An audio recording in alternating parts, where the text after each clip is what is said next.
This is a podcast about both having autism and living with someone who has autism. My mom is Sonya, and I'm Josh, and this is Josh Has Autism. Hey everybody, welcome to Josh Has Autism. Hello. How you doing today, Josh? I'm doing okay, actually.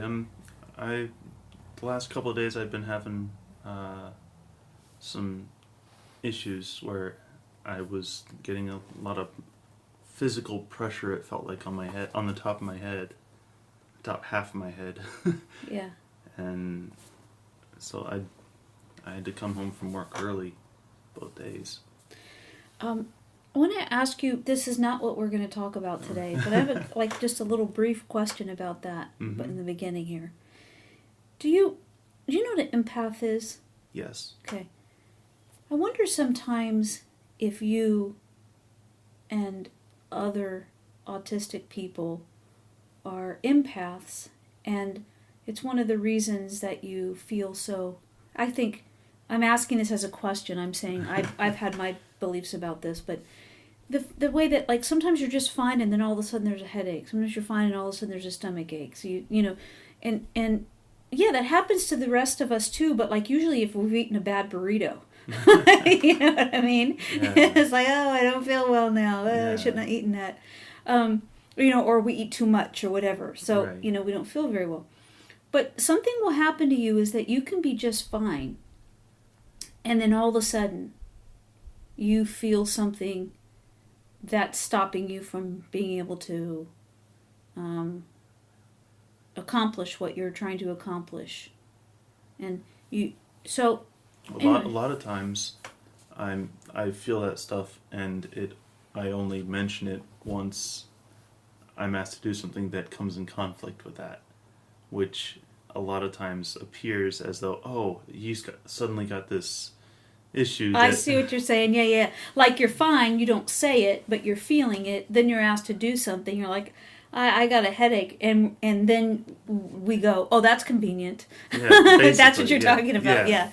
Right. I get it. Anyway, sorry. But I know that with me, because I can't really say much about others, but I know that with me, because I am me, I know how I am,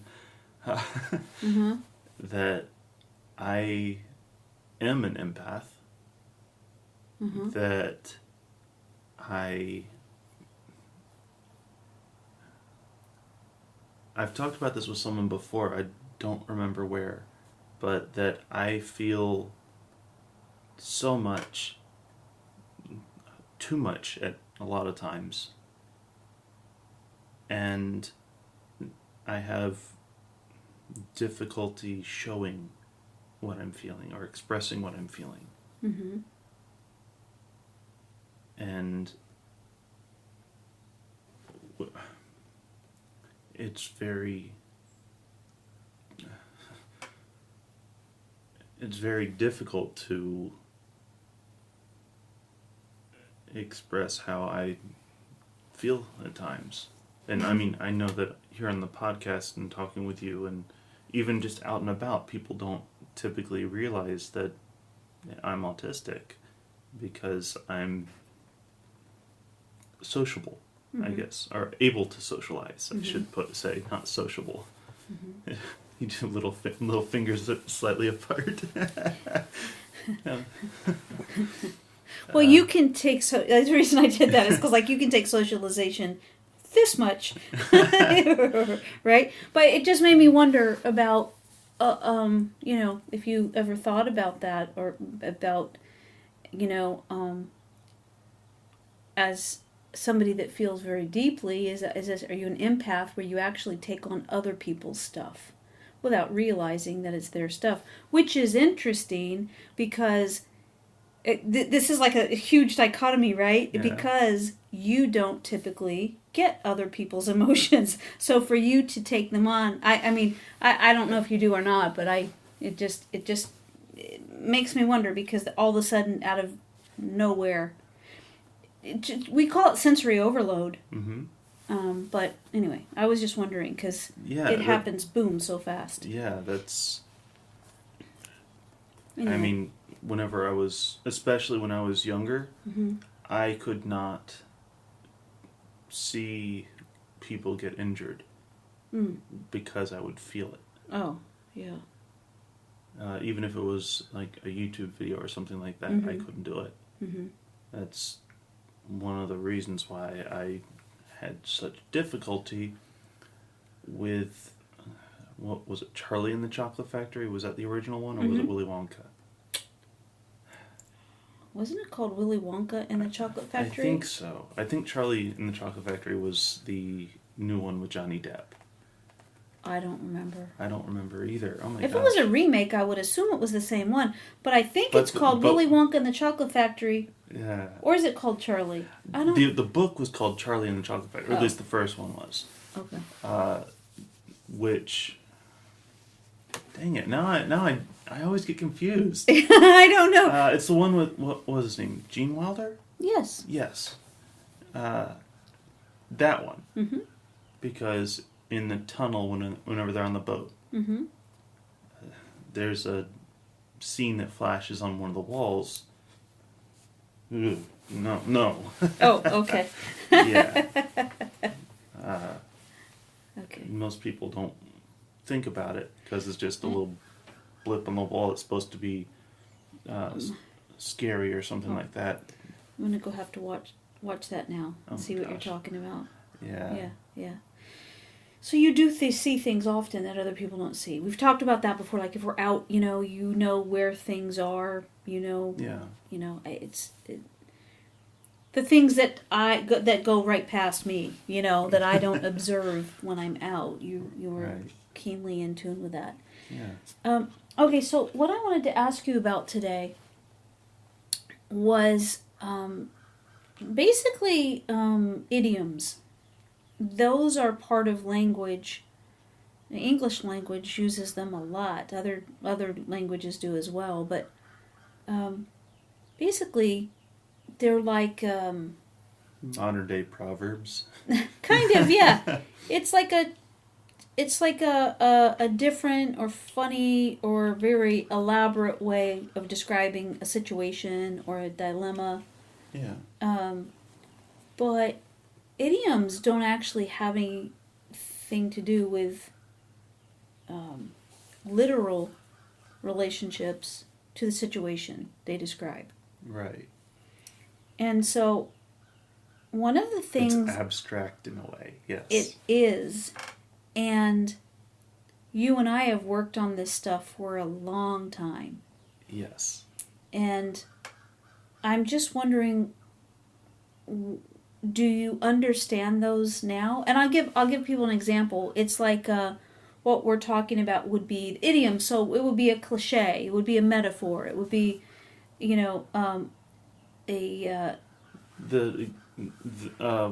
one of the examples I can think of right off the top of my head, get your head out of the clouds. Yes. Yes, yeah. Absolutely. Absolutely. Yeah. So... And if I was younger and didn't have the knowledge and experience I have of this kind of thing, I would have looked around like, we're not in fog, though. You're looking around for fog. You're looking for clouds. Yeah. Yeah.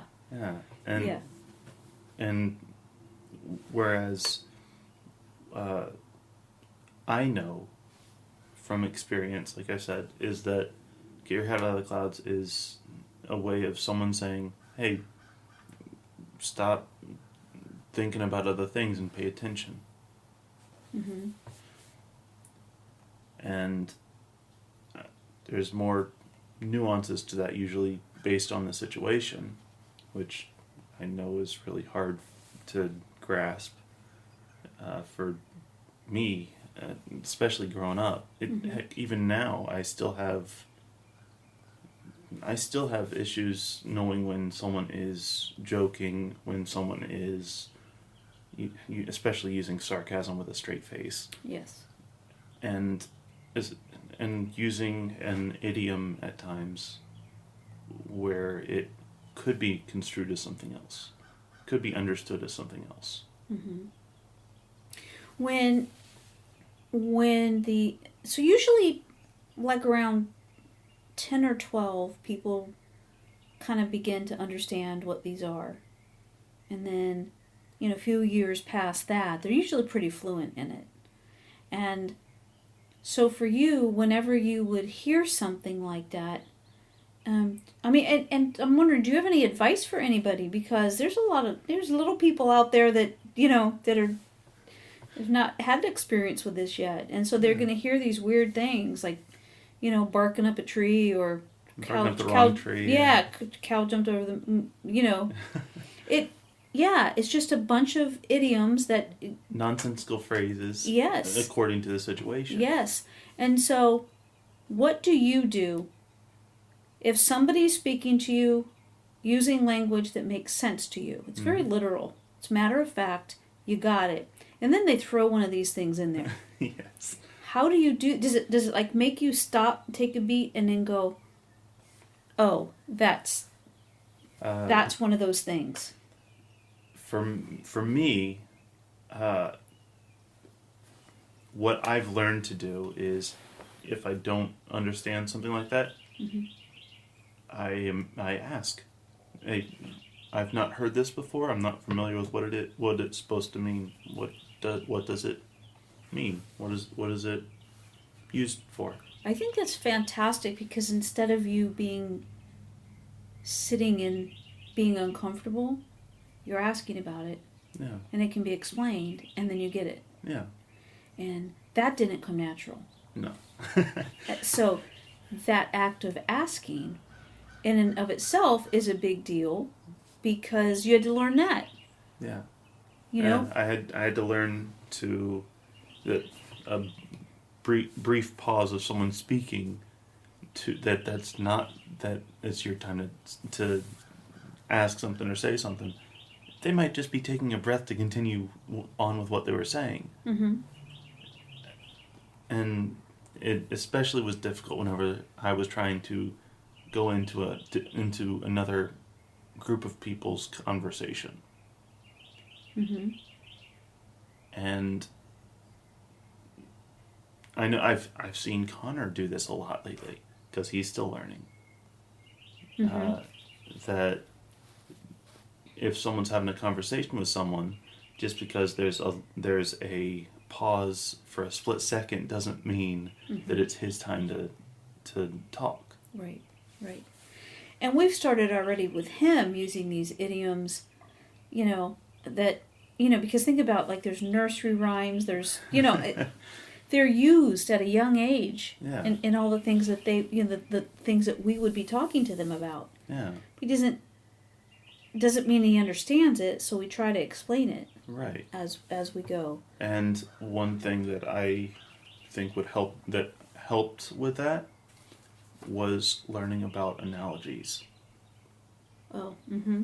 And from personal experience, I mean, I've used it so many times here on the podcast, even where I can't properly explain something, so I use an analogy to get the feeling across, to get the idea across, even if I can't put it into words for the exact situation. Well, the thing that comes to mind when you talk about that is how you were dealing with all of your thoughts coming together, and how do you process and how do you make sense of them, and you describe that as like two waterways coming together, two streams coming together, and then they're branch like parallel, but then they were branched off and they parallel, and then and it's moving, so it's hard to go wait Yeah. And so yes, I thought that was an excellent way of describing how you think, which is this fast moving water that you used, and you can't make that stop. Right. Again, and I think that it's so great that moving water was your analogy, because you can't grab it. Right. And so as it's moving, like if we think that your thoughts are like that, it's grabbing a hold of your thoughts is as easy as grabbing a whole bunch of water with your hand wide open. Yeah, it's not going to work. It's not going to work. Yeah, and which, as a side note, it occurs to me that analogy is actually still really good. for for s- someone even with just ADD or something like that. Yeah. Because with thoughts constantly going and going and going, it's not just the thoughts that are going, it's the energy that they have. Mm-hmm. That if you think about it, moving water has momentum. Mm-hmm. And the only way there's two ways to stop it. Either have a break, like a breakwater or whatever, to try and slow it down, which the water will crash into it. Mm-hmm. And it's a big mess usually. Or you give it room to wear itself out to slow it down. Mm-hmm. And that's trying to get Connor to go to bed. He has so much energy if he hasn't worked it off during the day that he's not going to go to sleep. Mm-hmm. So having that momentum bleed off is going to help him also go to sleep and go to bed. It's both mentally and physically. Mm-hmm. So yeah, it took a turn there, but I mean, Yeah. Okay, that's all right. That's all right. What I get back to is that. So, you and some other people with autism, your language skills are just highly advanced, and it's interesting because there is this. Well, you understand so much, you get it. yeah, You can do, like you're saying, these analogies, and then these phrases or figures of speech or these cliches come up, yeah, and it's so abstract. And you like concrete, like you're very literal. yeah, You're very literal, and so you're good at grammar. It's just interesting that this thing, and it's because it's. You want me? Should I close the window? they're both Oh, open. okay. Sorry, everybody, if you hear the jets flying around. We live in a military town, Yeah, and it's beautiful out, so we have the windows open. Let me tell you about this test that was this little test that was done. okay, All right, so there's a team, and they were using to measure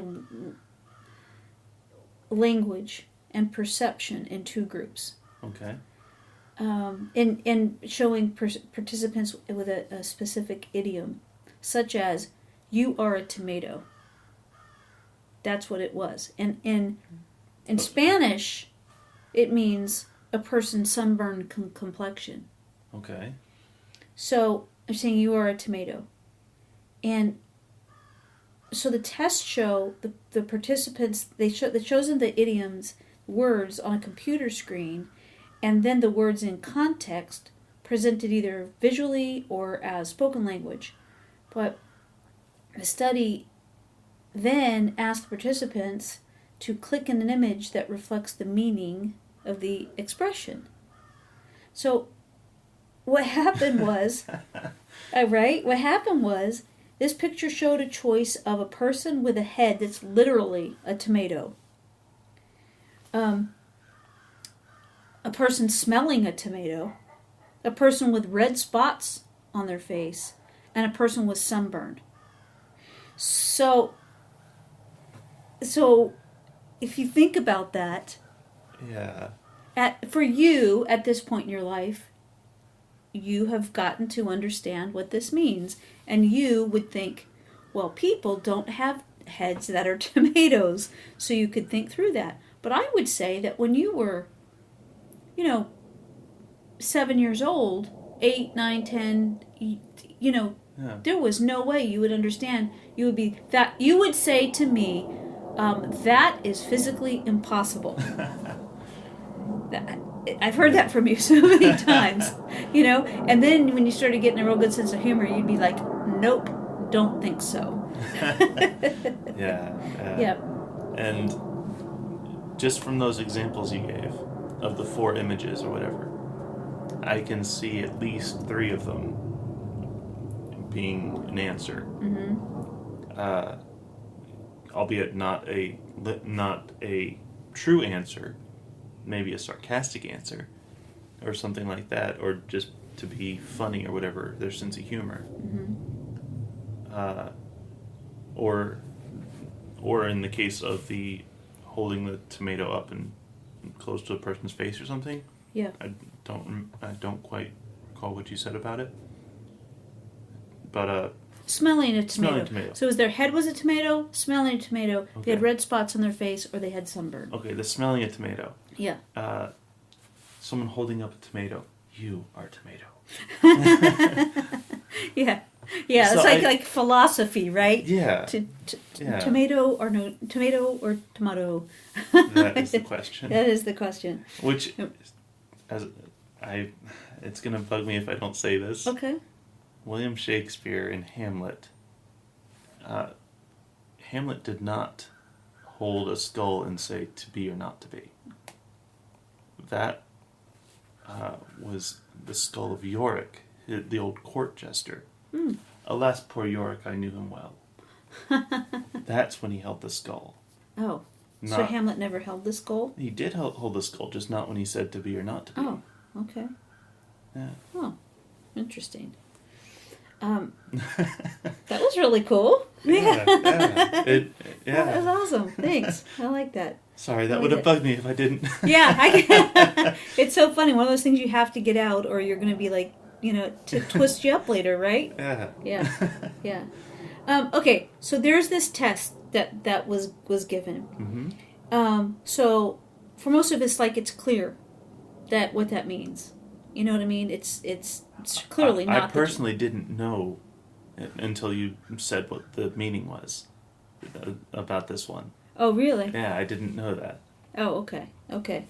Yeah. Well, so I think that's the idea. I think that that was chosen this particular test because it's not something that's common. Okay. And it's translated from Spanish.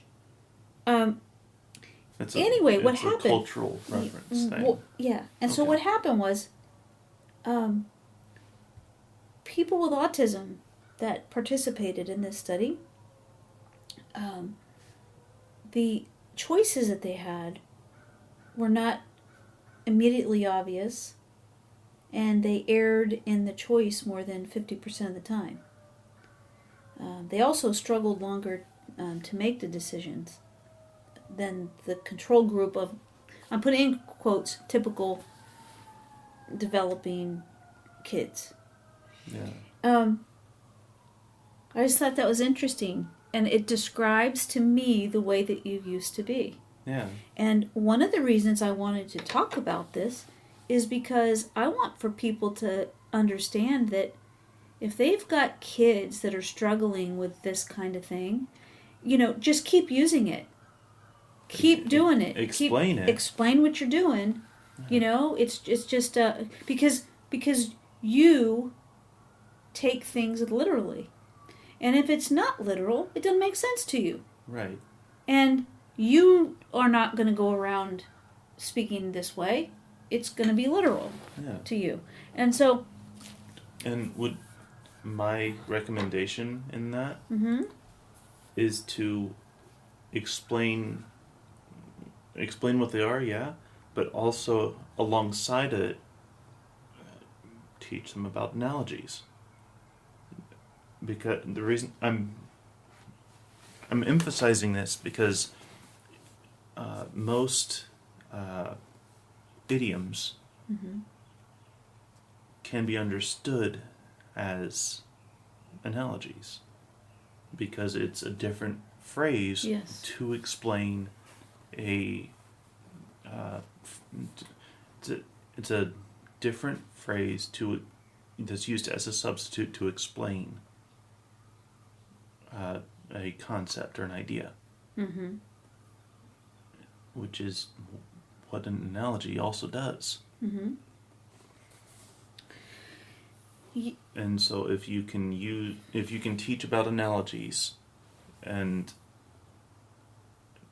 explain, hey, these are not to be taken literally. They're used to explain an idea in a different way, then it's easier to grasp what the idiom is meant for.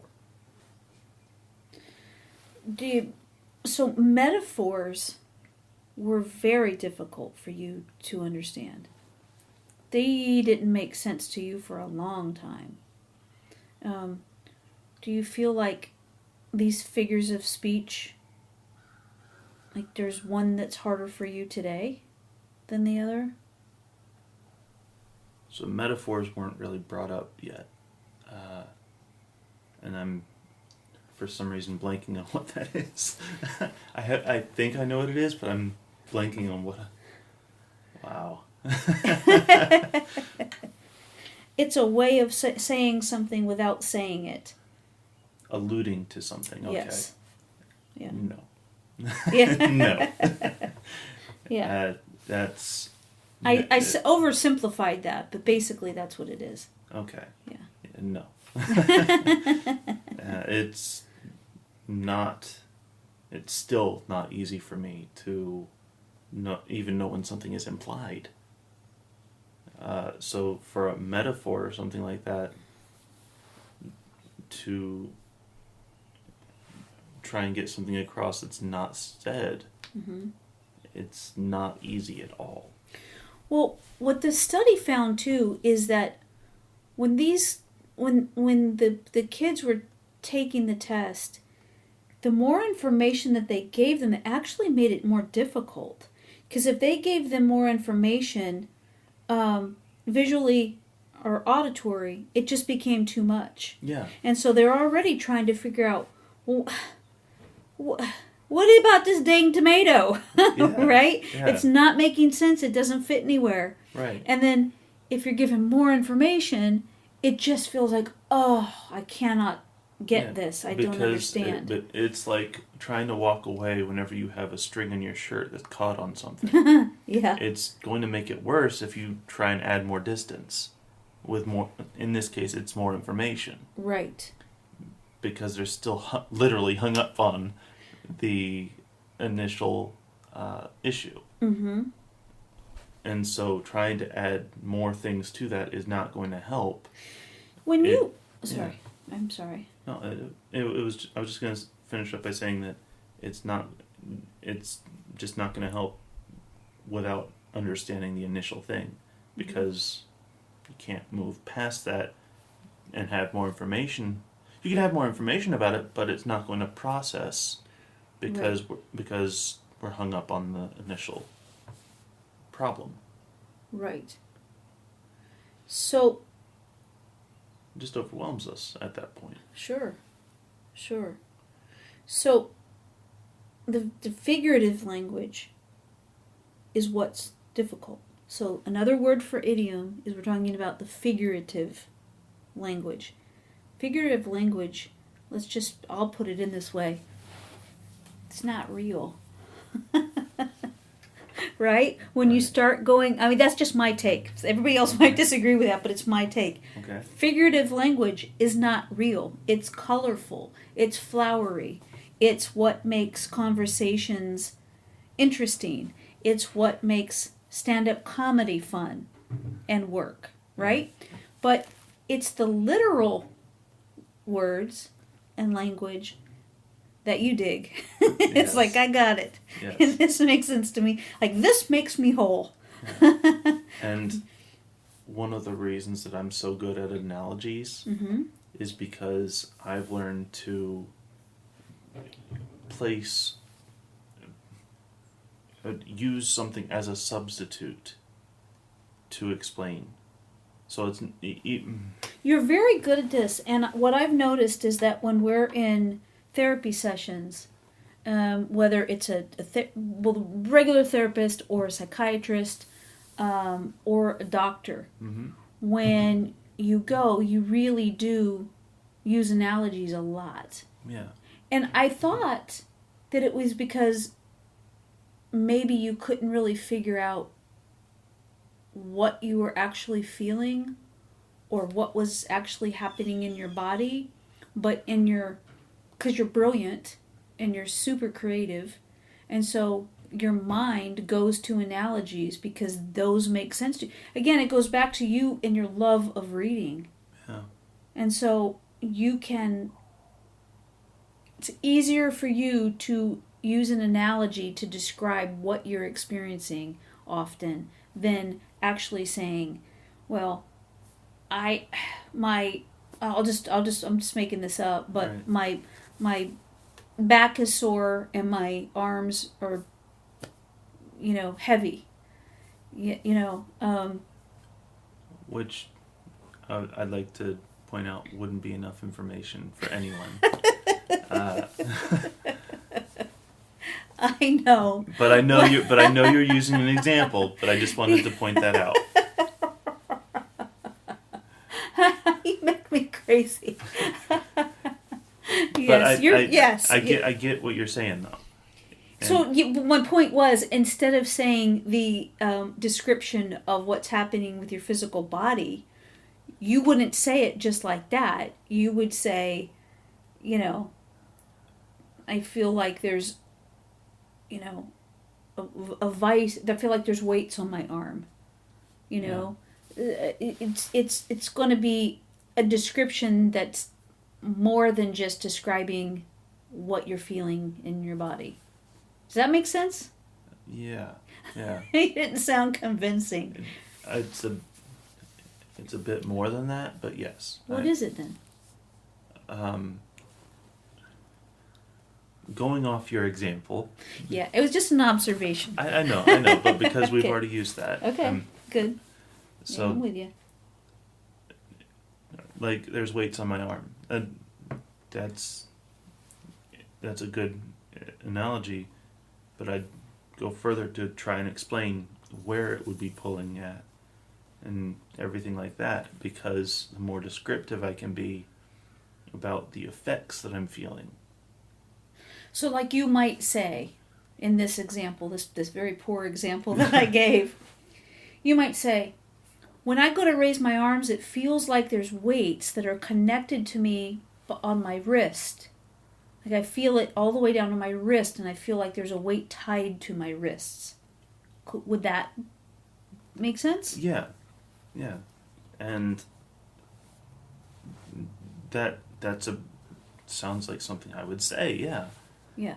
And because there are so many times. It's so funny that you just said that's not enough information. Okay, we're talking about like figuratively or literally.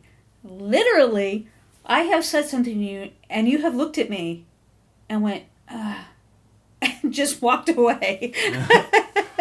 Like, not being rude, but I can see that you have no clue what it is I'm talking about, or if I'm even talking to you, it looks like. Yeah. It is interesting how it's so true what you're saying, is that when you just said that's not enough information, that is a total understatement, because that's what you live every day, and you need the information to be able to function well and Yes. in order to be successful. Yes. And so when people start using these idioms to explain things to you, it's not helpful. Yeah. You need a literal. You do best with literal statements. Right. And what I've learned to do, what I tried to explain a little bit, was that with analogies, it's not so much that it's just out there or whatever. It's that I'm using analogies to at where each part of the analogy is replacing something that I'm trying to explain. So, like I was saying with the branching thoughts with the running water and everything. Yeah. I explained it a little bit, but I didn't use it in these terms, where all the branching thoughts and everything like that, having all of that momentum and energy used to slow it down.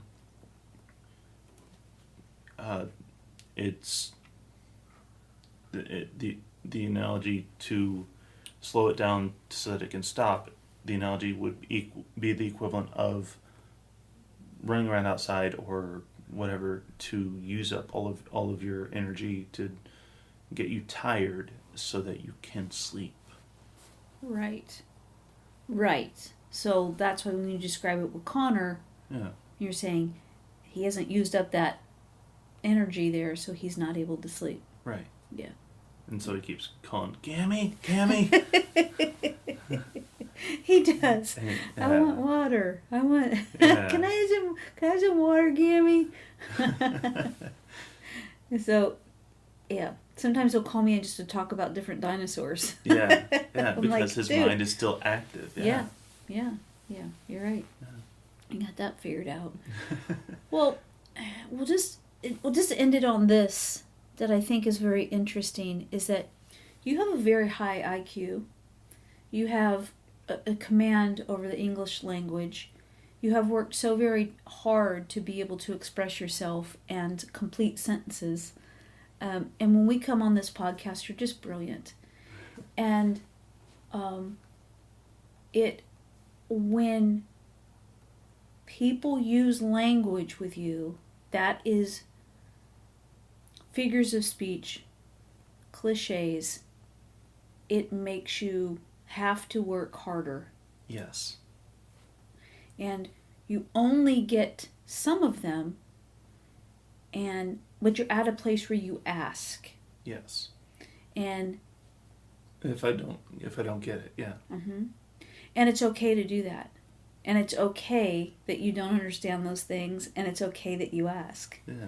And I've also learned, as an extension of that if they're using it as a joke, for example, if there's telling it to a group of people and other people laugh, I'll try not to interrupt the laughing or whatever, or if they're going to continue with it or whatever, I'm going to try and wait until it's an appropriate time to ask what they're talking about. Yeah. So Yeah.